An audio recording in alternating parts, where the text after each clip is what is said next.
Hi, Cheryl. I just want to say thank you so much for meeting with me today. Can you tell me a little bit more about yourself, about your previous job experience? I've worked in the financial industry for a very long time. Worked with Chase Manhattan Bank in New York for 15 years, and I moved down here in 2000 to Florida. I've worked mostly in the financial industry, and I recently got a job 4 years ago with Johnson Controls Incorporated. I worked mostly with 6 project managers and over 300 jobs plus. I work a lot with sales engineering team as well as this HVAC installation manager, HVAC service team, as well as the HVAC security team. Sometimes I'm even also involved in the HVAC fire domain, which is located down the street from where we're at.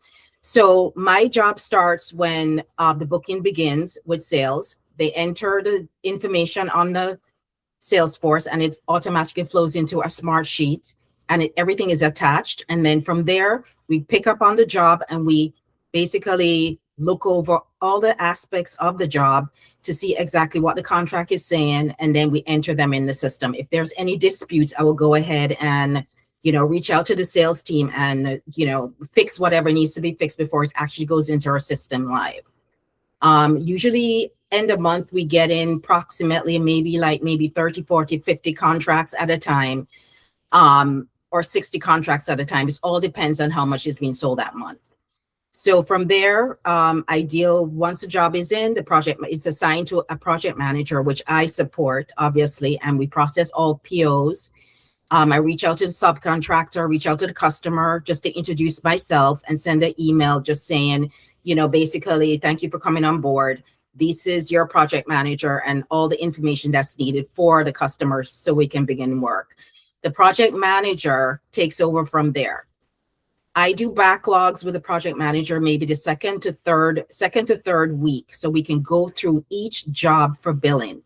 It's important that we meet the goals for the team in the region. If they're requesting for us to make $20 million that month or bring in $20 million worth of money, I own the billing. I have to sit with the project manager, comb through each job to see exactly what we're doing, what subcontractors are going to be on site, how we're going to be billing. So that's particularly my job. I usually process approximately about maybe 200 to 300 invoices every single month. Not necessarily getting paid for all, but that's another part of my job where if we don't get billing on time, depending on the payment terms, I will reach out to the customer to see what is the issue. Most of the time, there's a possibility that, the job was not completed and I did not get that information. We went ahead and billed the customer. So we have to do credits, right?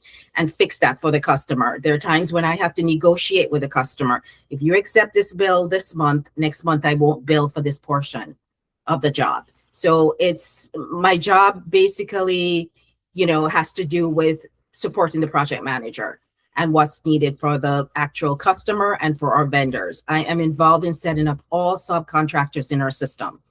I could set up approximately maybe 50 subcontractors, maybe monthly or more, depending on the volume of what job is needed and what subcontractors.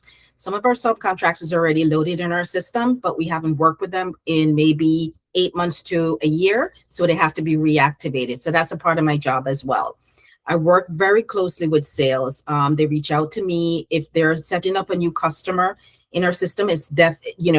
I have to help them, right? So all the information comes to me and I, in turn, put it in the system, our IIS system, and I'm able to reach out to the India team, which double checks our work and looks over our paperwork and the W-9 for the new customer. And then we're able to enter them and they're usually live.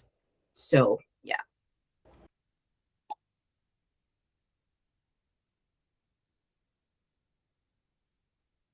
Did you stop the record?